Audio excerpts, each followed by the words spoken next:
ತಲೆ ತಗ್ಸುವಂಥ ಒಂದು ನಾಚಿಕೆಗೇಡಿನ ಸಂಗತಿ. ಯಾರಾದರೂ ಅವಿದ್ಯಾವಂತರು 1 ವರ್ಷ ಮದುವೆ ಆಗಿರುವಂಥ ಈ ಹೆಣ್ಮಗಳಿಗೆ ತೊಂದರೆ ಕೊಟ್ಟಿದ್ರೆ ಅವನಿಗೆ ವಿದ್ಯೆ ಇಲ್ಲ, ಬುದ್ಧಿ ಇಲ್ಲ, ತೊಂದರೆ ಕೊಟ್ಟರು ಅಂತ ಹೇಳ್ಬೋದಾಗಿತ್ತು. ಈತ ಒಂದು ವಿದ್ಯಾಸಂಸ್ಥೆಯನ್ನು ನಡೆಸ್ತಾ ಇರತಕ್ಕಂಥ, ಸಮೃದ್ಧಿ ಅನ್ನೋ ಹೆಸರಿನಲ್ಲಿ ಮನೆಯನ್ನು ಕಟ್ಕೊಂಡಿರ್ತಕ್ಕಂಥ ದುರ್ಬುದ್ಧಿಯ ವ್ಯಕ್ತಿ ಗಂಗರಾಜು. ಮತ್ತು ವರಲಕ್ಷ್ಮಿ ಅಂತ ಹೆಸರಿಟ್ಕೊಂಡವಳೆ ಆ ಒಂದು ಸಂಸ್ಥೆಯ ಪ್ರಿನ್ಸಿಪಾಲ್ರು. ಅವಳು ವರಲಕ್ಷ್ಮಿ ಅಲ್ಲ, ದುರಲಕ್ಷ್ಮಿ. ಇವರು ಆಕೆಗೆ ಒಬ್ಬ ಮಗಳಿದ್ದಾಳೆ, ಆಕೆ ಸೊಸೆನೂ ಕೂಡ ಅವಳು ಮಗಳಲ್ವಾ. ಕೇವಲ 1 ವರ್ಷದ ಅವಧಿ ಒಳಗಡೆ ಒಂದು ದಿನ ಗಂಡನ ಜೊತೆ ಹೊರಗಡೆ ಹೋಗೋಕ್ಕೆ ಬಿಟ್ಟಿಲ್ಲ, ಗಂಡನ ಜೊತೆ ಖಾಸಗಿತನಕ್ಕೆ ಅಡ್ಡಿಪಡಿಸ್ತಕ್ಕಂಥದ್ದು. ಗಂಡ ತನ್ನ ಹೆಂಡತಿ ಹತ್ರ ಮಾತಾಡಬೇಕಾದ್ರೆ ತನ್ನ ತಾಯಿ ಪರ್ಮಿಷನ್ ಕೊಡಬೇಕು. ಇದು ಯಾವ ದೇಶದ ಕಾನೂನು? ಇವರು ಒಂದು ವಿದ್ಯಾಸಂಸ್ಥೆ ನಡೆಸ್ತಾರಲ್ಲ, ಆ ವಿದ್ಯಾಸಂಸ್ಥೆನಲ್ಲಿ ಸಾವಿರಾರು ಹೆಣ್ಮಕ್ಳು ವಿದ್ಯೆ ಕಲಿತಾರಲ್ಲ, ಆ ಹೆಣ್ಮಕ್ಳು ನಿನ್ನ ಎಷ್ಟರ ಮಟ್ಟಿಗೆ ಈ ಗಂಗರಾಜು ಮತ್ತು ವರಲಕ್ಷ್ಮಿ ನಡೆಸ್ಕೊಂಡಿರ್ಬೋದು ಅಂತ ನಮಗೆ ಗುಮಾನಿ ಬರ್ತದೆ. ದಯವಿಟ್ಟು ಈ ತಾಲೂಕಿನ ಯಾರು ಶಾಲೆಗೆ ಕಳಿಸ್ತಾ ಇದ್ದೀರಾ, ದಯವಿಟ್ಟು ಭಾಳ ಎಚ್ಚರಿಕೆಯಿಂದ ಇರಬೇಕು. ತಮ್ಮ ಹೆಣ್ಮಕ್ಳನ್ನ ಆ ಶಾಲೆಯಿಂದ ಬಿಡಿಸ್ಬೇಕು. ಯಾಕೆಂದರೆ ತನ್ನ ಸೊಸೆನೂ ತನ್ನ ಮಗಳೇನೆ, ಅವಳನ್ನೇ ನೀನು ಬಾಳ್ಸೋಕ್ಕಾಗಲಿಲ್ಲ ಅಂದರೆ ಆ ಮಕ್ಕಳಿಗೆ ಏನು ವಿದ್ಯೆ ಹೇಳ್ಕೊಡ್ತೀಯ ನೀನು? ಆ ಮಕ್ಕಳಿಗೆ ಏನು ಶಿಕ್ಷಣ ಕೊಡ್ತೀಯ? ಆ ಮಕ್ಕಳಿಗೆ ಏನು ಭವಿಷ್ಯ ರೂಪಿಸ್ತೀಯ? ಏನು ಹುಡುಗಿ ಮಾಡಿರ್ತಕ್ಕಂಥ ತಪ್ಪಾದರೂ ಏನು?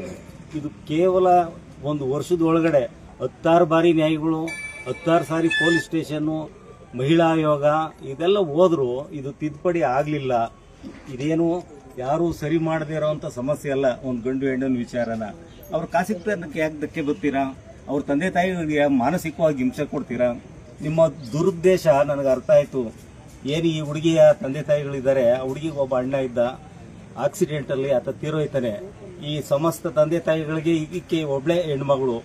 ಅವರ ಉದ್ದೇಶ ನಿಮ್ಮ ತಂದೆ ತಾಯಿ ಕಡೆ ಇರೋವಂಥ ಆಸ್ತಿ ಸಂಪತ್ತನ್ನು ನಮಗೆ ತಂದು ಕೊಡು.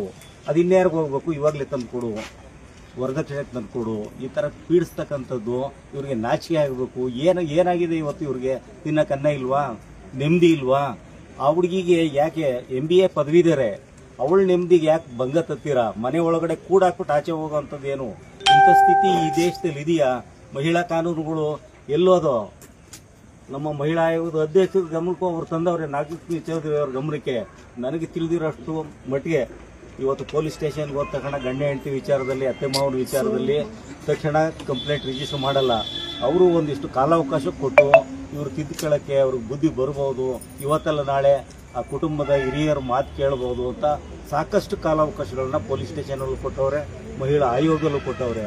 ಇವತ್ತು ಬೆಳಗ್ಗೆಯಿಂದ ಅವ್ರು ಯಾವತ್ತಕ್ಕೂ ಜಗದೇ ಇದ್ದಾಗ ನೆನ್ನೆ ಪೊಲೀಸ್ ಸ್ಟೇಷನಿಂದ ಇವ್ರ ಮನೆಗೆ ಆ ಹೆಣ್ಮಗಳನ್ನ ಪೊಲೀಸ್ ಸಿಬ್ಬಂದಿ, ಮಹಿಳಾ ಸಿಬ್ಬಂದಿ ಬಂದ್ರಲ್ಲ, ಒಳಗಡೆ ಇದ್ದು ನಾನು ನಿಮ್ಮನ್ನು ಸೇರಿಸಲ್ಲ, ಈ ಮನೆಗೂ ನಿನಗೂ ಸಂಬಂಧ ಇಲ್ಲ, ನಿನ್ನ ಗಂಡ ನಮ್ಮ ಮನೆಯಲ್ಲಿಲ್ಲ, ನಿನ್ನ ಗಂಡ ಎಲ್ಲಿ ಹೋಗೋನೋ ಹೋಗು ಅಂದರೆ ಈ ಮನೆ ನೋಡ್ಬಿಟ್ಟು ಅವಳು ಮದುವೆ ಆಗಿಲ್ಲ, ಅವಳ ಗಂಡ ಎಲ್ಲ ಪುಟಪತ್ನಲ್ಲಿ ಮದುವೆ ಆಗಿಲ್ಲ ಆ ಹೆಣ್ಮಗಳು. ಈ ಥರ ಒಂದು ದೌರ್ಜನ್ಯಕ್ಕೆ ಇದು ರಾಜ್ಯದಲ್ಲಿ ಇದು ಮೊದಲನೇ ದೌರ್ಜನ್ಯ ಅಂತ ನಾನಾದರೂ ಭಾವನೆ ಮಾಡಿದ್ದೀನಿ. ಆಕೆ ಈ ಮನೆಗೆ ಸೊಸೆ ಅಲ್ಲ, ನನ್ನ ಮಗಳು, ಈತನಿಗೆ ಮಗಳಲ್ಲ. ಇಡೀ ಸಮಸ್ತ ನಾವು ನಾಗರಿಕರಿಗೆ ಅವಳೊಬ್ಳು ಹೆಣ್ಮಗಳು. ಅವಳಿಗೆ ಅನ್ಯಾಯ ಆಯಿತು ಅಂದರೆ ಕೇಳೋರು ಯಾರು? ಬರೀ ಹೆಂಗಸ್ರೇ ಕೇಳಬೇಕು ಅಂತಿದೀಯಾ? ಇವತ್ತು ನ್ಯಾಯ ಸಿಗೋವರೆಗೂ ನಾವು ಇಲ್ಲಿಂದ ಇವತ್ತು 50 ಜನ ಇದ್ದೀವಿ, ರಾತ್ರಿಗೆ 100 ಜನ ಆಯ್ತೀವಿ, ಬೆಳಿಗ್ಗೆ 1000 ಜನ ಆಯ್ತೀವಿ. ಅವಳಿಗೆ ನ್ಯಾಯ ಸಿಕ್ಕಿ ಅವಳು ಈ ಮನೆ ಕಳಿಸೋವರೆಗೂ ನಾವು ಈ ಹೋರಾಟವನ್ನು ಕೈ ಬಿಡೋಲ್ಲ. ಮಾನ್ಯ ನಿರೀಕ್ಷಕರಿಗೆ ಮತ್ತು ಸಿಬ್ಬಂದಿಯವ್ರಿಗೆ ಹೇಳ್ತೀನಿ, ಎಲ್ಲಿದ್ದಾರೆ ಗಂಗರಾಜು, ಅವ್ರ ಹೆಂಡತಿ ವರಲಕ್ಷ್ಮಿ ಎಲ್ಲಿದ್ದಾರೆ, ಅವ್ರ ಮಗ ಎಲ್ಲಿದ್ದಾನೆ, ದಯಮಾಡಿ ಅವ್ರನ್ನ ಕರ್ಕೊಂಬಂದು ಇಲ್ಲಿ ಕೌನ್ಸಿಲಿಂಗ್ ಮಾಡಿ.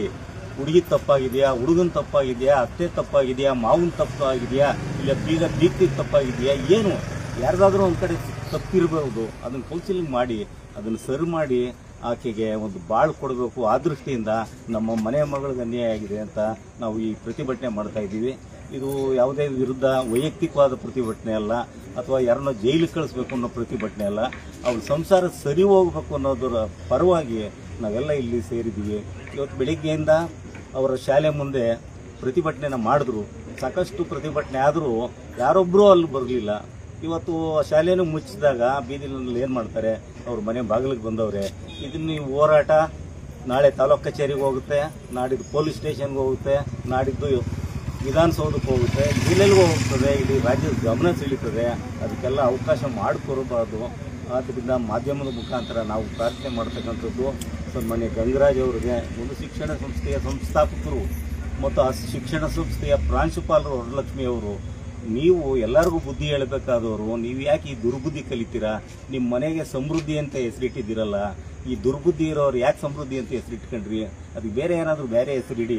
ದಯಮಾಡಿ ನೀವು ಬಂದು ಆಕೆನ ಒಳಗಡೆ ಸೇರಿಸಲಿಲ್ಲ ಅಂದರೆ ನಮ್ಮ ಹೆಣ್ಮಕ್ಳು ಬಾಗಿಲು ಹೊಡೆದು ಆ ಹೆಣ್ಮಗಳನ್ನ ಒಳಗಡೆ ಸೇರಿಸೋ ಕೆಲಸ ಮಾಡ್ತಾರೆ. ಅದಕ್ಕೆ ದಯಮಾಡಿ ಅವಕಾಶ ಮಾಡಿಕೊಡ್ಬೇಡಿ ಅಂತ ನಾನು ನನ್ನ ಮಗಳ ಸ್ಥಾನದಲ್ಲಿ, ತಂದೆ ಸ್ಥಾನದಲ್ಲಿ ನಿಂತು ಈ ಮಾತನ್ನ ಹೇಳ್ತಾ ಇದ್ದೀನಿ. ನಮಸ್ಕಾರ. ಈ ಹೋರಾಟ ಮುಂದೆ ಉರಿಯುತ್ತಾ? ಖಂಡಿತ ಸರ್. ಆಕೆಯ ಮನೆ ಯಾಕೆ ಅಂತಂದರೆ ಅವರು ಇವತ್ತು ತಪ್ಪಿಸ್ಕೋಬೋದು, ನಾಳೆ ತಪ್ಪಿಸ್ಕೋಬೋದು, ನಾಡ್ದು ತಪ್ಪಿಸ್ಕೊಬೋದು. ಆ ಮಗು ಇಲ್ಲೇ ಆಚೆ ಇರುವಂಥ ಪರಿಸ್ಥಿತಿ ಉಂಟಾಗಬಾರ್ದು. ಅದರಿಂದ ಸಮಾಜ ನೋಡ್ಲಿ. ಒಬ್ಳು ಬೀದಿಗೆ ಬಂದಿದ್ದಾರೆ, ನಾನು ಬರ್ತಾ ಇರ್ಲಿಲ್ವಾ? ಇವತ್ತು ಪ್ರಜ್ಞಾವಂತ ನಾಗರಿಕರು ಬರ್ತಾರೆ. ನನ್ನ ಮಗಳಿಗಾಗಿದ್ದು ನಾನು ಕೇಳ್ತಾ ಇರಲ್ವಾ? ಅದನ್ನ ಕೇಳ್ತಾರೆ. ಬಿಟ್ರೆ ವೈಯಕ್ತಿಕವಾಗಿ ಗಂಗರಾಜು ನಮ್ಗೆ ದ್ವೇಷಿ ಅಲ್ಲ, ವರಲಕ್ಷ್ಮಿ ಅವಳು ನಮ್ಮ ಸಹೋದರಿ, ನಮಗೆ ದ್ವೇಷಿ ಅಲ್ಲ. ಅವ್ರ ಮಗನೂ ನನ್ನ ಅಣ್ಣತಮ್ಮ ಅಥವಾ ನನ್ನ ಮಗನ ಸಮಾನ, ಅವನು ನಮ್ಗೆ ದ್ವೇಷಿ ಅಲ್ಲ. ಇಲ್ಲಿ ಆಗಿರೋ ಅನ್ಯಾಯಕ್ಕೆ ನ್ಯಾಯ ಕೊಡಿಸ್ಬೇಕು. ತಪ್ಪು ಯಾರದಾಗಿದೆ ಅದನ್ನು ಬುದ್ಧಿ ಹೇಳಿ ಕೌನ್ಸಿಲಿಂಗ್ ಮಾಡಿ ಅವ್ರನ್ನ ಸರಿ ಮಾಡೋವಂಥ ಕೆಲಸ ಮಾಡಬೇಕು ಅಂತ ಇವತ್ತು ಮಾಡಿ, ಇವ್ರು ಕೇಳ್ದಂಗೆಲ್ಲ ಮಾಡಿ ಇವತ್ತು ಮಗಳು ನೆಮ್ಮದಿಯಾಗಿಲ್ಲ ಅಂದರೆ ಅವ್ರು ಹೆಂಗೆ ಬಾಳ್ಬೇಕು? ನನ್ನ ಸ್ಥಿತಿನಲ್ಲಿ, ಆ ಹುಡುಗಿ ಸ್ಥಿತಿನಲ್ಲಿದ್ದರೆ ನಾನು ಆತ್ಮಹತ್ಯೆ ಮಾಡ್ಕೊತಿದ್ದೆ, ಅವಳು ಗಟ್ಟಿ ಹೆಂಗಸು ಅಂತ ನನಗೆ ಅನ್ನಿಸ್ತದೆ. ಕಾರಣ ಇರೋ ಬಣ್ಣ ಹೊರಟೋದ.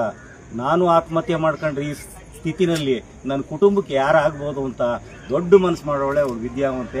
ಅವಳಿಗೆ ನಾನು ಹ್ಯಾಟ್ಸ್ ಆಫ್ ಹೇಳ್ತೀನಿ. ಅಂತ ಧೈರ್ಯ ಇರಬೇಕು ಹೆಣ್ಮಗಳಿಗೆ.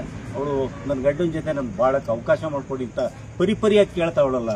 ನನ್ನ ಗಂಡಿನಿಂದ ನನ್ನ ತೊಂದರೆ, ನನ್ನ ಗಂಡ ಬೇಡ ಅಂದಿದ್ರೆ ಅದು ವಿಚಾರ ಬೇರೆ ಇತ್ತು. ನಾನು ನನ್ನ ಗಂಡ ಚೆನ್ನಾಗಿದ್ದೀವಿ. ನನ್ನ ಅತ್ತೆ ಮಾವನಿಂದ ನಮಗೆ ತೊಂದರೆ ಆಗಿದೆ, ದಯವಿಟ್ಟು ನನ್ನ ಗಂಡನ ಜೊತೆ ಇರೋಕ್ಕೆ ಅವಕಾಶ ಮಾಡಿಕೊಡಿ ಅಂತ ಪರಿಪರಿಯಾಗಿ ಕೇಳ್ತಾ ಇರೋದ್ರಿಂದ ನಾವು ಅವ್ರಿಗೆ ಒಂದು ವಸತಿ ಕಲ್ಪಿಸ್ಬೇಕು, ಪುನರ್ವಸತಿ ಕಲ್ಪಿಸ್ಬೇಕು ಅನ್ನೋ ದೃಷ್ಟಿಯಿಂದ ಈ ಪ್ರತಿಭಟನೆ ಮಾಡ್ತಾ ಇದ್ದೀವಿ ಸರ್. ನಮಸ್ಕಾರ. ಧನ್ಯವಾದಗಳು ಸರ್.